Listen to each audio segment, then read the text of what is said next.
아멘. 하나님께서 오늘 우리의 찬양을 받으셨습니다. 오늘 특별히 주일 예배에 참석한 우리 모두에게 찬양의 고백처럼 하나님께서 우리에게 은혜를 부으시기로 하나님께서 작정하시고 우리를 초청하시고 부르셨습니다. 오늘 예배를 통해서 개인에게 하나님께서 은혜를 부어주시고 또 가정들에게 필요한 은혜를 부으시고 또한 우리 교회에 필요한 은혜를 부으시고 또한 대림동과 이 나라 열방을 살릴 수 있는 하나님께서 은혜를 부으실 것입니다. 오늘 우리가 다시 한번 말씀에 주목하면서 하나님 나에게 오늘 이 시간 은혜가 필요합니다. 하나님의 은혜를 하나님 이제 하늘의 문을 여시고 부어주시옵소서 고백하며 사모하는 시간이 되길 축복합니다. 오늘 우리가 살아가는 세상은 미래 일들이 어떤 일들이라지 전혀 예측할 수 없는 불확실성의 시대를 살아가고 있습니다. 어떤 일들이 일어날지 한 주간의 일들을 예측할 수 없는 그런 불안한 시대를 살아가고 있습니다. 그러나 한 가지 분명한 사실이 있습니다.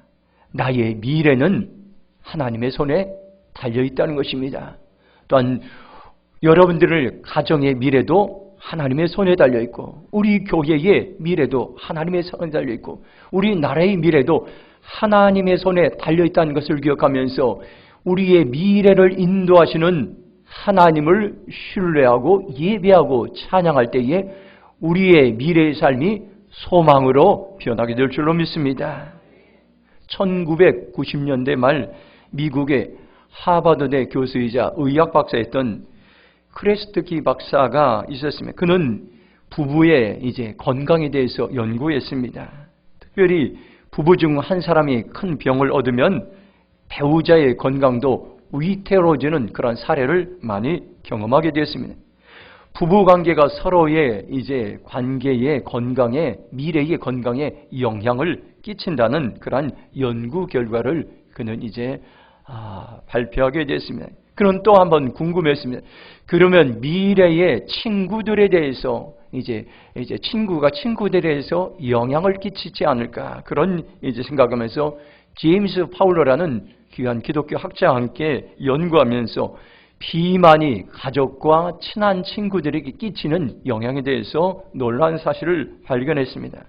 내 친구가 비만해질 경우 2년에서 4년 사이에 이제 내가 비만에 걸릴 확률이 45%라는 것입니다. 그리고 내 친구의 친구가 비만에 걸릴 경우 이제 내가 비만에 걸릴 경우가 2년에 4년 사이에 20%라는 것입니다. 그리고 내 친구의 친구가 비만에 걸릴 경우 내가 이제 체중이 높아질 경우가 10%라는 것입니다. 내 친구의 친구는 이름은 알아도 얼굴은 모를 수가 있습니다.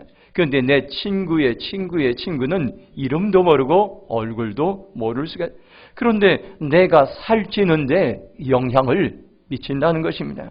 연구자들은 이 효과를 3단계 영향법칙이라고 이렇게 얘기했습니다. 3단계 거리 안에 있는 사람들 1단계는 이제 친구입니다. 2단계는 친구의 친구입니다. 3단계는 친구의 친구입니다.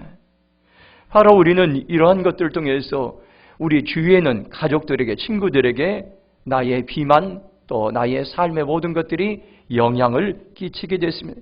그래서 3단계 법칙은 흡연에도 그대로 적용되고 행복 지수에도 적용되고 불행 지수에도 적용된다는 것입니다. 나의 비만이, 나의 흡연이, 나의 행복이, 나의 우울한 감정이 내 친구들에게, 친구와 친구들에게, 가족들에게 그대로 영향을 끼칠 수가 있다는 것입니다. 오늘 우리는 살아가면서 가까운 이웃이나 가족이나 성도들에게 미래의 삶에 대해서 영향을 서로 주며 끼치며 영향을 받고 있습니다. 오늘 우리는 이러한 때에 많은 사람들이 이제 두려움과 고난 가운데 있는 이 때에 하나님께서는 우리에게 소망을 주시고 희망을 주시고 이 희망과 소망들이 가족들에게, 친구들에게, 성도들에게, 이웃들에게 하나님께서는 영향을 끼치기 원합니다. 오늘 우리가 지금 살아가는 세상을 보시기 바랍니다. 하나님께서는 오늘날 세상을 사사기의 시대와 같다고 그렇게 말씀하고 있습니다. 성경에는 299년 동안 이스라엘 나라들이 이제 외국의 침략을 받아서 고통을 당하게 됐어요. 나라가 침략을 당해 수탈당하고 나라 전체가 황폐하게 됐습니다. 그런데 하나님께서는 고통당하는 사람들이 부르짖자 하나님께서는 14명의 사사들을 보내셔서 이스라엘 다시 한번 세우셨습니다. 그리고 침략자들로부터 건져내셨던 것입니다.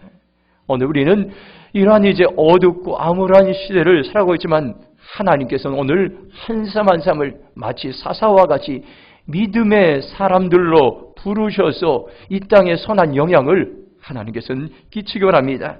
미래를 절망에서 희망으로 바꾸기 원합니다. 오늘 우리가 살아가는 세상을 보시기 원합니다. 세상은 점점 황폐되고 있습니다. 하나님의 백성들이, 교회들이 세상을 닮아가는 세속화되어 가면서 점점 이 땅의 모든 이제 세상의 영역들이 무너지고 황폐됐습니다. 하나님께서는 오늘 우리에게 다시 한번 교회와 믿음의 성도들 향해 하나님께로 회개하고 돌아오라고 말씀하고 있습니다. 누가 무너진 세상을 여러분 세울 수 있을까요? 이 땅에 타락한 세상을 누가 회복할 수 있을까요? 오늘 여러분들 세상의 사람들이 아니라 세상의 지도자들이, 하나님의 백성들이, 교회가 하나님께로 돌아올 때에 하나님께서는 미래의 일들을 하나님의 백성들에게 맡긴다고 우리에게 말씀해주고 있습니다.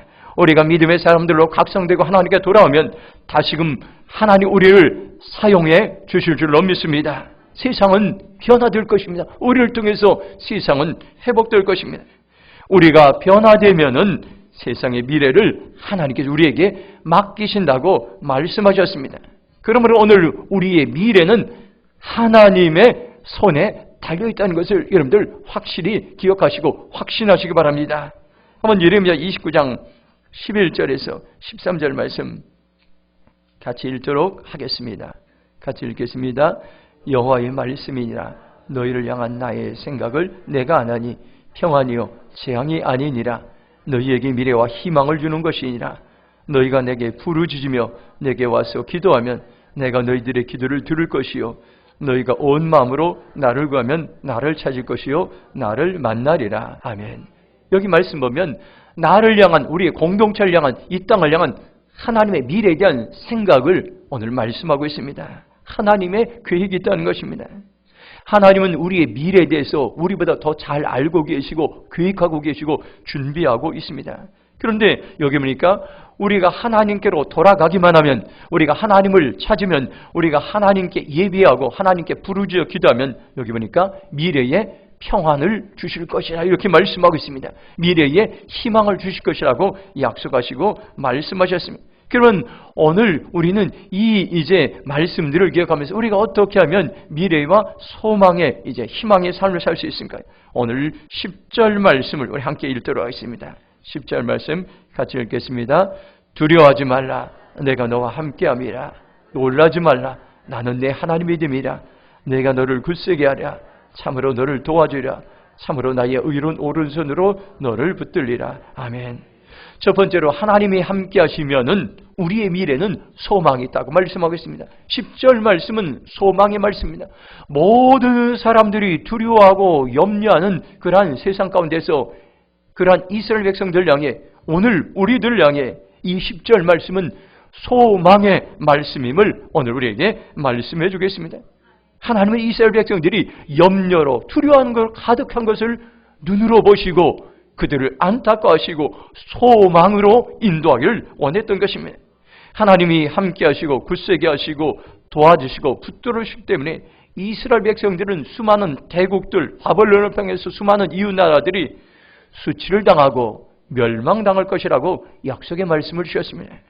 오늘 우리가 개인적으로나 교회적으로나 국가적으로 어려움을 당하면 우리가 하나님을 의지하기보다는 그냥 두려움에 빠질 때가 많아요. 세상 사람들과 동일하게 두려움에 빠질 때가, 두려움에 사로잡히는 것이죠. 그런데 오늘 우리가 두려움에 사로잡힐 때에 약속의 말씀들을 기억하라고, 하나님 계신 약속의 말씀들을 기억하라고 우리에게 말씀하고 있습니다.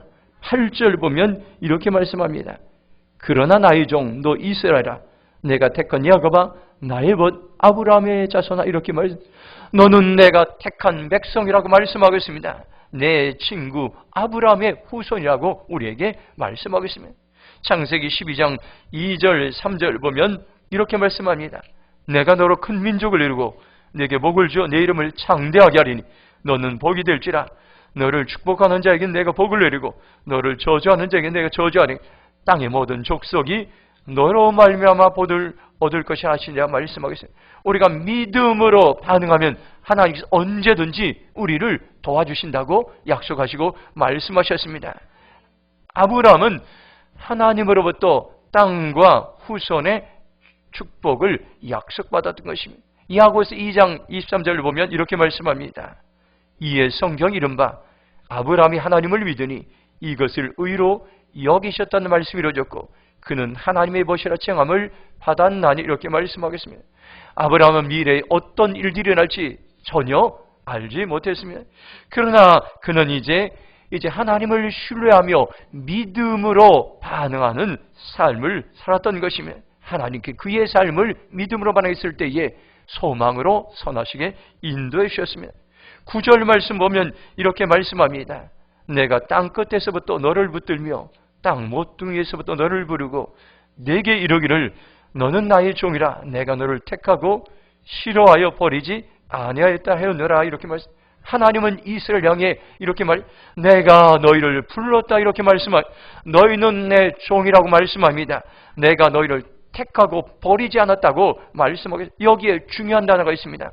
너를 붙들며 이 말씀 너를 붙들며 하나님께서는 오늘 이제 우리 성도님 한 사람마다 붙들어주신단 말이에요. 이끌어내셨다는 말이에요. 고난 가운데, 질병 가운데, 환난 가운데, 재난 가운데 너를 이끌어내셨다는 이런 말씀이에요. 이끌어내셔서 어떻게 했습니까요? 우리를 충성스러운 종으로, 우리를 택한 친구로, 또 이제 택한 자녀로 하나님께 부르셔서 하나님께 사명을 맡기셨다는 것입니다. 하나님 우리 교회에게 이제 비전을 주셨습니다. 회복과 부흥으로 지역과 민족과 지구촌을 섬기는 교회로 하나님께서는 부르셨습니다. 우리가 살고 있는 대림동을 이제 살리고 나라를 세우고 지구촌의 선교지를 섬기는 그러한 사명을 주셨습니다. 이 사명을 하나님께서는 어떻게 감당하게 하는가? 누구를 통해서 감당하게 합니까? 바로 오늘 우리 각자를 통해서 이 사명을 감당하게 합니다. 사람의 눈으로 교회를 볼 때는 사람들도 적고 또 이제 다들 평범하고 재력가들도 한 사람도 없는데 어떻게 이런 일들을 감당할 수 있을까? 저도 궁금해질 때가 있습니다. 하나님께서 왜 저에게 이런 사명을 주시고 이런 사명을 이룰 수 있는 사람들도 많지 않아 어떻게 이런 일들을 감당할까? 때로는 하나님 어떻게 일할지 굉장히 궁금스러울 때가 있습니다. 그런데 하나님께서는 우리를 부르시고 우리에게 함께 하시고 우리를 변화시키고 우리를 세우셔서 이 사명을 감당하게 할 것이라고 우리에게 말씀하고 있습니다. 그러므로 오늘 우리는 우리가 하나님과 함께하면 소망이 있고 우리의 미래를 도우시는 하나님과 함께할 때에 희망이 있다는 것을 여러분들 기억하시고 우리의 미래를 소망으로 인도하시기 위해서 적극적으로 함께하시는 하나님을 신뢰하며 나가길 주님의 이름으로 축복합니다. 10절 이 말씀은 두려워하지 말라. 내가 너와 함께함이라. 놀라지 말라. 나는 내 하나님이 됨이라. 내가 너를 굳세게 하랴. 참으로 너를 도와주라. 참으로 나의 의로운 오른손 너를 붙들리라. 이 말씀은 하나님은 두려움을 넘어서는 세계로 인도하기를 원하신다는 것입니다. 우리가 지금 전염병으로 두려워하고 있는데 하나님께서 이 두려움을 뛰어넘는 세계가 있다고 우리에게 말씀해 주겠습니다. 우리가 어려운 환경을 보면 두려워하거나 놀랍니다. 혹시 내가 코로나 바이러스에 확진되지 않을까? 혹시 나의 사업이 부도가 나지 않을까?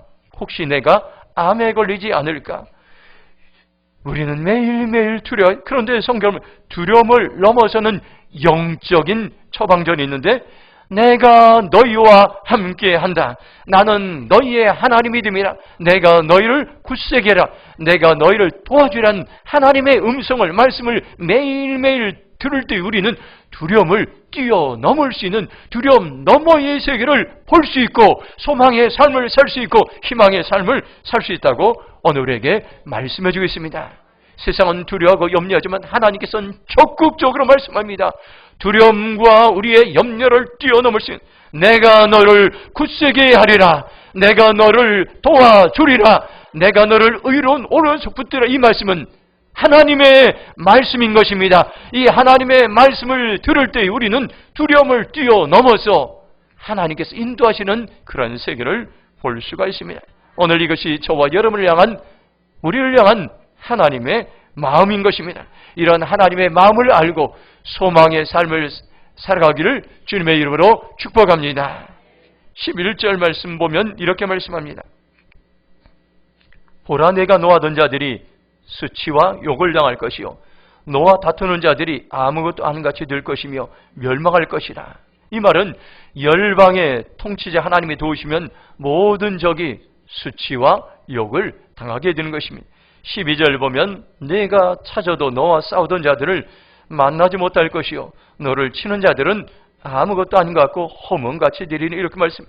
하나님이 우리를 붙드시면 우리를 위해서 싸우고 대적하고 치던 자들이 허망하게 된다는 그런 말씀입니다. 세상을 이길 수 있는 힘들, 두려움을 이길 수 있는 힘은 오직 하나님께 속해 있다는 것을 오늘 우리에게 말씀해 주겠습니다. 하나님은 지금도 우리 역사의 주관자이십니다. 한 나라의 왕을 세우기도 하시고 피하기도 하십니다. 오늘 우리는 선택입니다. 하나님을 바라볼 것인가, 세상의 지도자들 바라볼, 하나님을 의지할 것인가, 세상의 환경들을 의지할 것인가. 오늘 우리는 선택, 이런 때에 오늘 우리는 결정했으면 좋겠습니다. 내가 나와 함께 하시는 하나님만을 의지하기로 결정합니다. 나와 함께 하시는 하나님만을 신뢰하기로 결정합니다. 나와 함께 하시는 하나님만을 예비하고 그 하나님을 찬양하기로 결정합니다. 그럴 때에 우리는 담대하게 될 것입니다. 우리가 살아간 땅은 반드시 변화되고 회복되고 우리의 미래는 반드시 소망으로 변화될 줄로 믿습니다. 두 번째로 13절, 14절 말씀 한번 같이 읽겠습니다. 13절, 14절 말씀 같이 읽겠습니다. 이는 나 여호와 너희 하나님이 내 오른손을 붙들고 내게 이르기를 두려워하지 말라. 내가 너를 도우리라 할 것임이라. 버러지 같은 너희 야곱아, 너희 이스라엘 사람들아, 두려워하지 말라. 나 여호와가 말하니 내가 너를 도울 것이라. 네 구속자는 이스라엘의 거룩한 이니라. 아멘. 두 번째로 하나님이 도우시면 우리의 미래는 두려움이 떠난다고 우리에게 말씀해 주겠습니다. 하나님은 이스라엘을 버러지 같다고 이렇게 말씀하셨습니다. 표준 세번역 성경을 보면 너 지렁이 같은 야곱아 이렇게 표현합니다. 지렁이는 작은 벌레에 불과한 것입니다. 현대인의 성경을 보면 작고 보잘것없는 너희 이스라엘 사람들아 이렇게 말씀하고 있습니다. 이 지렁이 같다, 버러지 같다는 것은 작고 보잘것없는 이스라엘 백성들을 상징적으로 표현하고 있습니다. 하나님 보시기에 이스라엘 백성들은 작고 보잘것없고 나약해 보였습니다. 그 당시에 이스라엘 백성들은 이제 바벨론의 포로가 되어서 거의 이제 죽은 자와 방관한 그런 고통 가운데, 그래서 스스로 생각하기에도 우리는 벌레와 같다 이렇게 생각했습니다. 스스로 아무런 힘이 없었습니다. 아무런 구원의 소망이 철저하게 무력해 보였어요. 그런 그들 향해서 11절, 12절을 보면 이렇게 말씀합니다. 보라, 내가 노하던 자들이 수치와 욕을 당할 것이요 너와 다투는 자들이 아무것도 아닌 같이 될 것이며 멸망할 것이라. 네가 찾아도 너와 싸우던 자들 만나지 못할 것이요 너를 치는 자들은 아무것도 아닌 것 같고 허무한 같이 되라 말씀하겠습니다. 이스라엘 백성들은 이제 하나님 보시기에도 보잘것없이 보였지만 세상 사람들 보기에도 연약해 보였어요. 노하던 자들, 다투는 자들, 싸우던 자들, 치는 자들을 통해서 이스라엘 백성들은 우리가 아무런 힘이 없구나, 그렇게 연약한 자로 자신들 인정했습니다. 오늘 우리가 살아가는 세상은 어떻습니까? 우리가 세상을 살아갈 때 우리가 참으로 연약해 보일 때, 하나님의 백성들이 무기력해 보일 때가 있어요. 세상을 구원하고 세상을 세우고 이 세상 가운데 빛과 소금의 사명을 감당할 때인데 때로는 우리가 너무 연약해 보여서 위에서 아무런 힘을 쓰지 못하는 그러한 우리의 모습을 보며 안타까울 때가 있습니다. 오늘 우리에게 주님께서 다시 한번 소망의 말씀을 주십니다. 하나님께서는 우리의 생각과는 다르게 반응하고 13절에 이렇게 말씀합니다. 나는 너희의 하나님이다. 내가 너희의 오른손을 붙들어 주겠다 이렇게 두려워하지 말라. 내가 너를 도와주겠다 말씀하겠습니다. 오늘 이 땅에 우리들에게 주님께서 주신 말씀입니다. 우리는 두려움으로 가득 있습니다. 그런데 하나님께서는 두려워하지 말라. 내가 너를 도우리라 이렇게 말씀하고 있습니다. 반복해서 14절에 말씀하고 있습니다. 두려워하지 말라. 내가 너를 도울 것이라 이렇게 말씀하겠습니다. 왜 두려워하지 말라고 말씀합니까? 네 구원자는, 구속자는 이스라엘의 거룩한 이라고 이렇게 말씀하시겠습니다. 너희의 구원자는 이스라엘의 거룩한 하나님이라는 말씀입니다. 우리가 세상을 살아가면서 종종 두려움이 찾아올 때가, 두려움은 어디서부터 오게 됩니까요? 두려움이 왜 생깁니까요? 구원자 하나님을 우리가 불신하기 때문에, 불신앙에서 여러분들 두려움이 생긴다고 우리에게 말씀해 주겠습니다. 한번 예레미야 42장 11절, 16절, 17절을 한번 같이 읽도록 하겠습니다. 같이 함께 읽겠습니다. 여호와의 말씀이라. 너희는 너희가 두려워하는 바벨론의 왕을 겁내지 말라. 내가 너희와 함께 있어 너희를 구원하며 너희의 손에서 너희를 건지리니 두려워하지 말라. 너희가 두려워하는 칼이 애굽 땅으로 따라가서 너희에게 미칠 것이요 너희가 두려워하는 기근이 애굽으로 급히 따라가서 너희에게 임하리니 너희가 거기서 죽을 것이라. 무릇 애굽으로 들어가서 거기에 머물러 살기로 고집하는 모든 사람은 이와 같이 되리니 곧 칼과 기근과 전염병에 죽을 것인즉 내가 그들에게 내리는 재난을 벗어나서 남을 자 없으리라. 아멘.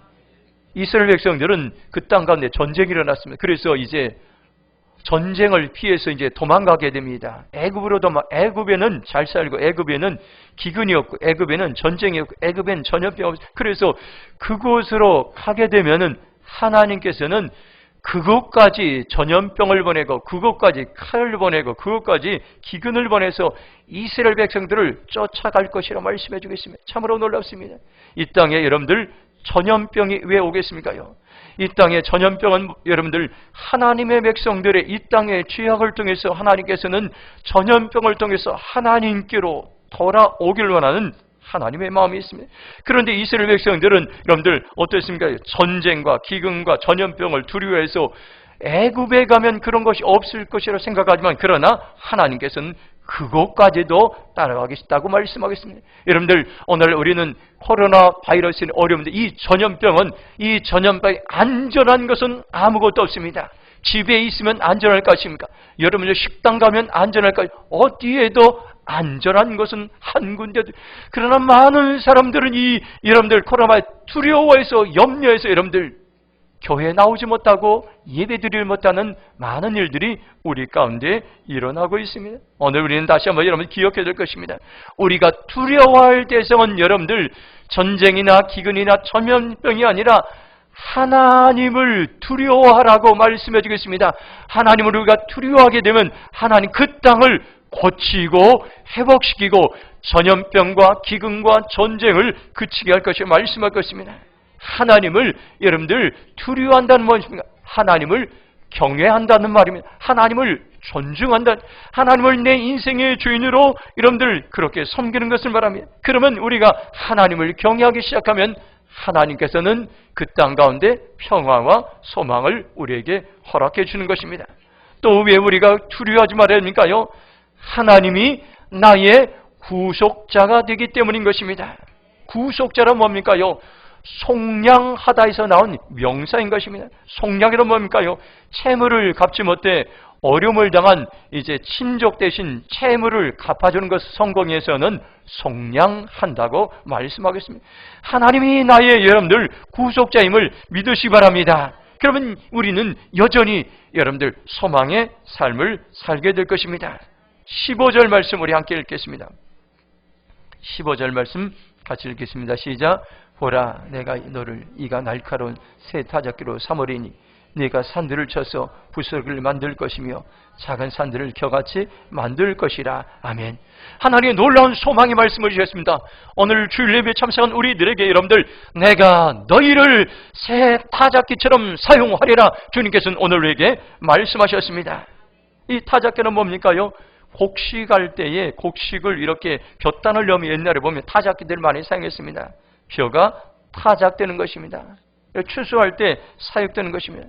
하나님이 도우시면 타작되어가지고 우리 인생의 모든 문제를 털어내시리라 주님께 우리에게 말씀하겠습니다. 하나님이 우리를 도우시면 어떻게 합니까요? 여기 보니까 네가 산들을 쳐서 부스러기를 만들 것이며 작은 산들을 겨같이 만들 것이라.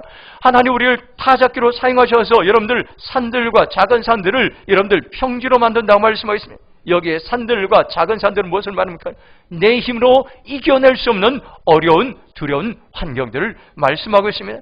내 능력으로 해결할 수 없는 커다란 문제들을 말하고 있습니다.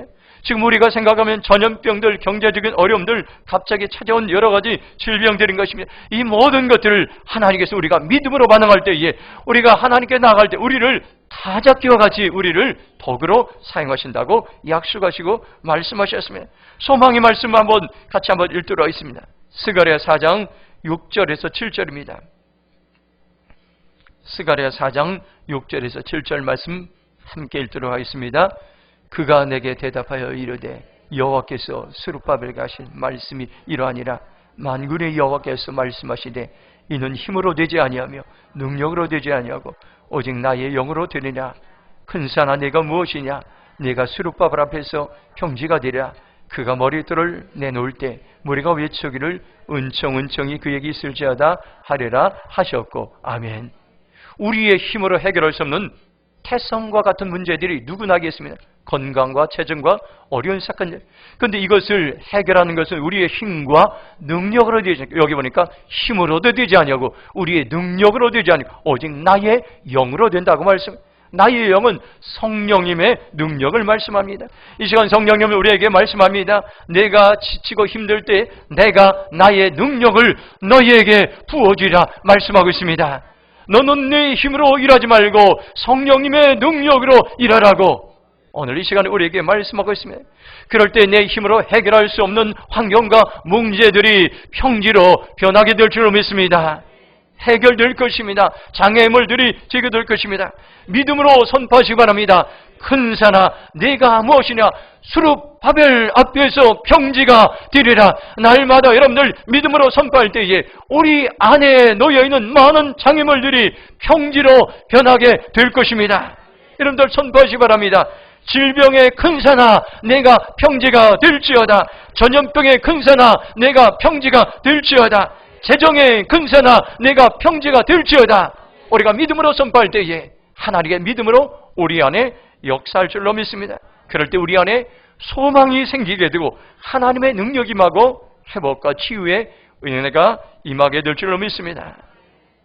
제가 아는 권사님이 이제 6개월 동안 신문 20부를 기증해서 매일 새벽마다 교회에 갖다 놓고 있습니다. 그래서 성도님들 한 10부씩 가져가고 제가 한 10부 정도는 이제 오전 중에 이웃들을 향해서 이제 매일마다 신문을 돌립니다. 저는 신문을 돌리면서 그 집에 가서 이 가정이 하나님 이제 평탄하게 해서 모든 이 가정의 문제들이 해결되게 하시고 이 가정을 통해서 살아계신 하나님을 알게 해달라고 기도하며 신문을 놓고 오게 됩니다. 그러면 신문을 돌리는 시간에 오히려 소망이 생기고 힘이 생기고 이웃들이 변화되어 하나님께로 돌아올 그날들이 기대가 되고 있습니다. 이처럼 여러분들 하나님께로 우리가 돌아가고 하나님의 생각으로 우리가 이웃들을 섬길 때에 여전히 우리 안에는 소망이 생긴다는 것을 여러분들 기억하시기 바랍니다. 위기를 당할 때 여러분들 두려워하지 마시기 바랍니다. 허둥대고 내 방법대로 살아가면 여러분들 위험하고 문제를 해결할 수가 없습니다. 혹시 내 힘과 내 방법대로 살아가다가 지치고 살 소망까지 끊어지진 않았습니까? 지금 결단할 때입니다. 이제는 내가 하나님이 주신 능력으로 하나님이 도와주시는 힘으로 내가 하나님의 일들을 감당하기로 합니다. 이제는 하나님만 바라보기로 합니다. 이제는 성령님만 의지하기로 합니다. 이제는 성령이 주시는 능력을 의지하며 내가 두려워하지 않기로 결정합니다. 그렇게 고백할 때에 하나님 우리의 삶을 통해서 도우시는 놀라운 하나님의 은혜를 경험하게 될 것입니다. 마지막으로 17절 말씀 한번 같이 읽도록 하겠습니다. 17절입니다. 시작. 가련하고 가난한 자가 물을 구하되 물이 없어서 갈증으로 그들의 혀가 마를 때에 나의 혀가 그들에게 응답하게 했고 나 이스라엘 하나님이 그들을 버리지 아니할 것이라. 아멘. 세 번째로 하나님의 은혜를 베푸시면 우리의 미래는 풍성하게 된다는 것을 오늘 우리에게 말씀해 주겠습니다. 오늘 우리는 풍성한 삶에 대해서 많은 관심을 갖고 있습니다. 그래 놀라운 것은 하나님께서는 이미 우리에게 하나님을 예배하는 자들에게 풍성한 놀라운 하나님 회복의 은혜를 준비하고 있습니다. 오늘 여기 말씀 보니까 그런 말씀들이 많이 나오고 있습니다. 나무 하나 없이 헐벗은 산과 황무지를 숲이 우거진 산으로 하나님은 만드시고 사람이 풍요롭게 살 수 있는 비옥한 땅으로 만드시겠다고 말씀하고 있습니다. 여기에서 가련하고 가난한 자, 이 말씀은 똑같은 말인데 반복해서 강조하는 말씀입니다. 가련하고는 가난한의 복수형인 것입니다.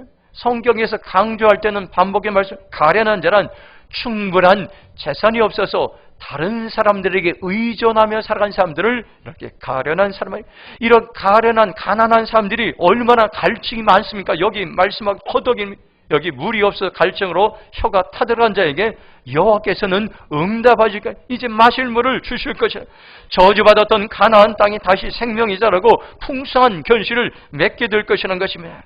하나님이 은혜를 베푸시면 여러분들 황무지와 같은 이런 인생이 여러분들 옥토와 같은 인생으로 변화되고 풍성한 삶을 살게 될 것이라고 말씀하고 있습니다. 황무지 같은 그런 땅이 여러분들 기경되어서 옥토가 될 그날을 오늘 우리에게 기대감을 주시고 소망을 주셨습니다. 18절 말씀 보면 이렇게 말씀합니다.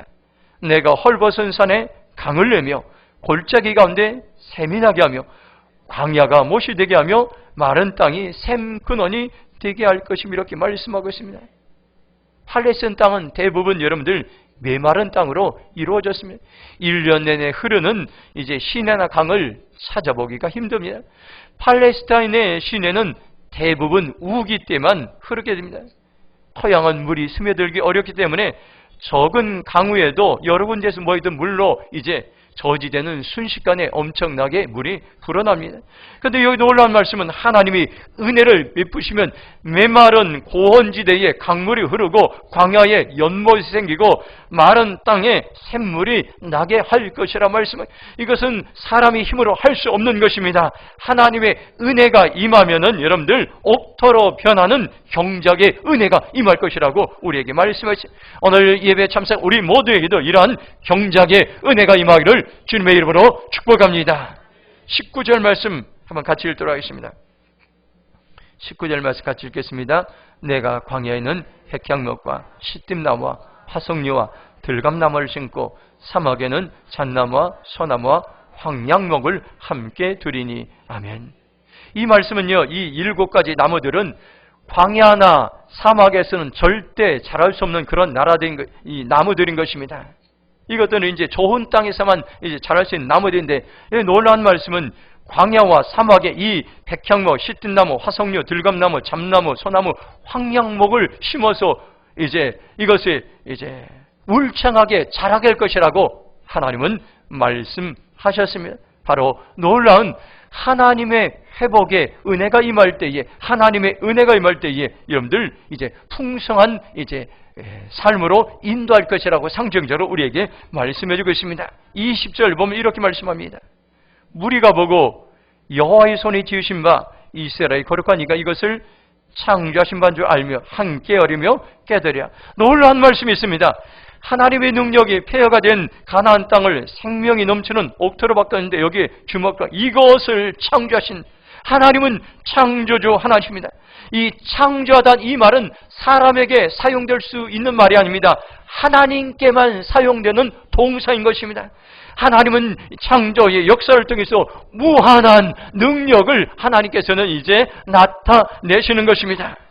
창세기 1장 1절을 보면 태초에 하나님이 천지를 창조하시나. 세상이 아무리 황폐하고 여러분들 하나님께서 태초에 천지를 창조할 때 이 우주가 공허하고 또 텅 비어 있었고 흑암에 가득했는데 말씀으로 천지를 창조했다고 이렇게 말씀해 주고 있습니다.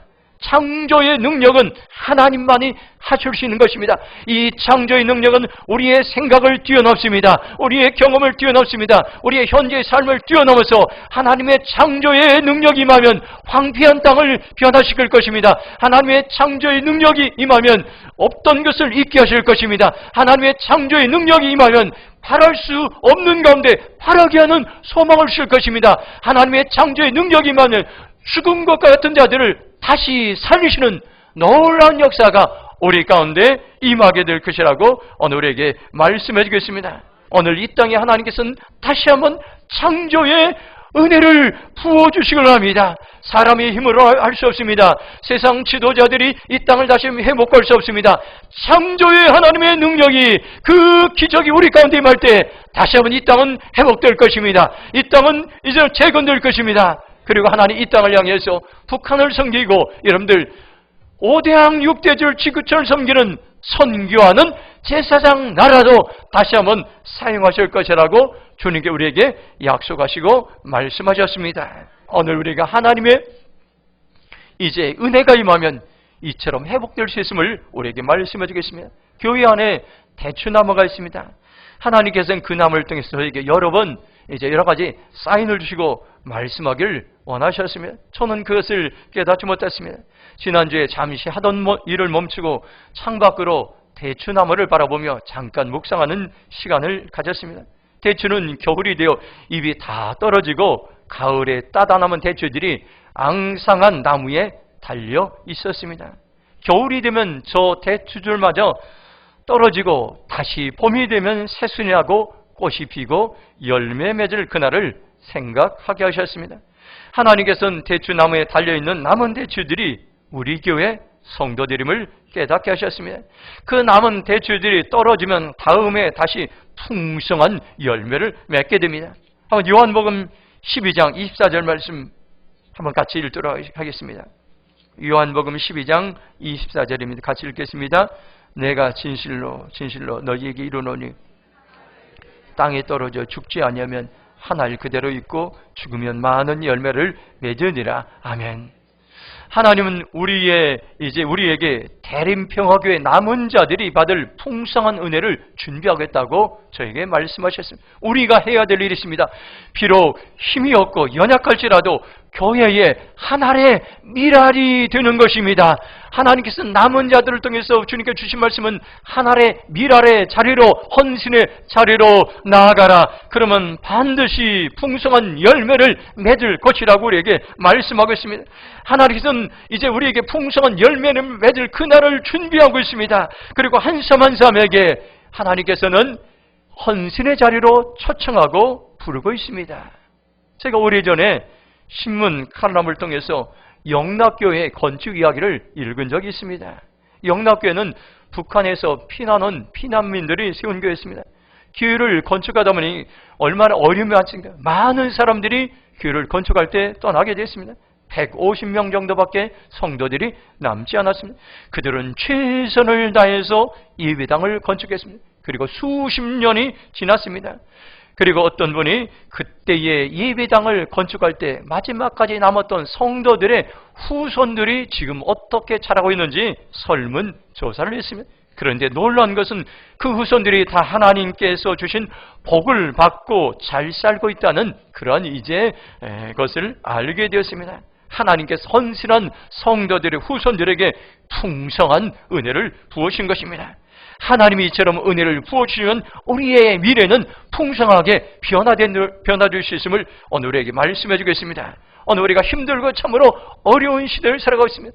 하루, 한 주, 한 달 앞을 내다볼 수 없는 불확실성의 시대를 살아가고 있습니다. 그렇지만 하나님은 우리에게 말씀합니다. 우리와 협력하여 미래의 삶을 풍성한 삶으로 인도하실 것이라고 약속하시고 말씀하셨습니다. 로마서 8장 28절 보면 이렇게 말씀합니다. 우리가 알거니와 하나님을 사랑한 자 곧 그의 뜻대로 부르심을 입은 자들은 모든 것이 합력하여 선을 이룬다고 말씀하고 있습니다. 코로나 바이러스 이 많은 재앙 가운데도 합력하여 선을 이룬다고 말씀하고 있습니다. 경제가 추락하고 무너지는 이 상황 가운데도 합력하여 선을 이루나 말씀하고 있습니다. 남은 우리들을 통해서 하나님은 협력하여 선한 역사를 이룰 것이라고 말씀하고 있습니다. 오늘 우리의 주신 이 말씀을 여러분들 마음에 새시기 바랍니다. 하나님은 우리의 미래가 되십니다. 우리의 미래는 하나님이 인도하십니다. 오늘 우리가 아무리 힘들고 어려울지라도 미래를 평탄하게 하신 하나님, 미래를 형통하게 하시는 하나님을 신뢰하시기 바랍니다. 하나님이 함께 하시면 우리의 미래는 소망이 있습니다. 하나님이 도우시면 우리의 미래는 두려움이 떠나게 될 것입니다. 하나님이 은혜를 베푸시면 우리의 미래는 풍성하게 될 것입니다. 오늘 이 말씀을 여러분들 우리의 심장에 새기고 주님, 제가 하나님과 함께하는 삶을 살아내기 원합니다. 도우시는 하나님만 의지하겠습니다. 은혜를 베푸시는 하나님만 사모하겠습니다. 고백하며 결단하는 삶을 살아가기를 주님의 이름으로 축복합니다. 이 시간 함께 동성으로 기도하겠습니다. 오늘 주신 말씀 기억하면서 하나님은 나의 미래가 된다고 말씀하겠습니다. 하나님은 우리의 가정의 미래라고 말씀하겠습니다. 하나님은 우리 교회의 미래라고 하나님께서 이 나라의 미래고 이제 선교지의 지구촌의 미래라고 말씀하겠습니다. 나의 미래의 삶을 책임지시는 하나님께 내가 오직 소망을 두고 그 도우시는 하나님을 내가 의지하고 은혜를 베푸시는 하나님을 내가 사모하며 그런 삶을 살아가기 원합니다. 함께 통성으로 기도하며 나가겠습니다. 함께 기도하겠습니다. 아버지 하나님 감사합니다. 오늘 우리에게 소망의 삶을 인도하신 주님을 찬양합니다. 하나님, 오늘 우리에게 은혜를 베푸시고 우리에게 소망으로 인도하신 주님을 찬양합니다. 하나님이 도우시면 우리의 미래는 두려움이 떠나고 하나님의 은혜를 베푸시면 우리의 미래는 풍성하게 되고 하나님이 아버지 우리의 미래의 주님이심을 고백합니다. 하나님은 나의 미래의 주님이십니다. 하나님은 나의 가정의 미래의 주님이십니다. 하나님 우리의 교회의 미래의 주님이십니다. 하나님은 이 땅의 우리의 미래의 주님이십니다. 우리가 고백하기 원합니다. 미래의 삶을 통해서 염려하지 않게 하시고 소망으로 살게 하시고 평강으로 살게 하시고 아버지 하나님의 말씀을 신뢰하며 나갈 수 있도록 도와주시옵소서. 믿음으로 선포하며 나가기 원합니다. 믿음으로 선포하며 나가기 원합니다. 믿음으로 선포하며 나가기 원합니다. 주여 소망으로 인도하여 주님을 찬양합니다. 소망으로 인도하여 주님을 찬양합니다. 소망으로 인도하여 주님을 찬양합니다. 주여 우리의 삶을 통해 영광 받아 주시옵소서. 영광 받아 주시옵소서. 하나님 감사합니다. 하나님은 나의 미래이고 하나님은 우리 가정의 미래고 하나님은 우리 교회의 미래고 하나님은 이 땅의 미래고 하나님은 선교지의 미래라고 우리에게 소망의 말씀을 주심을 감사합니다. 이 소망의 말씀을 신뢰하기 원합니다. 이 소망의 말씀을 의지하기 원합니다. 하나님, 도우시는 하나님을 의지할 때 우리 안에 두려움이 떠나게 될 줄로 믿습니다.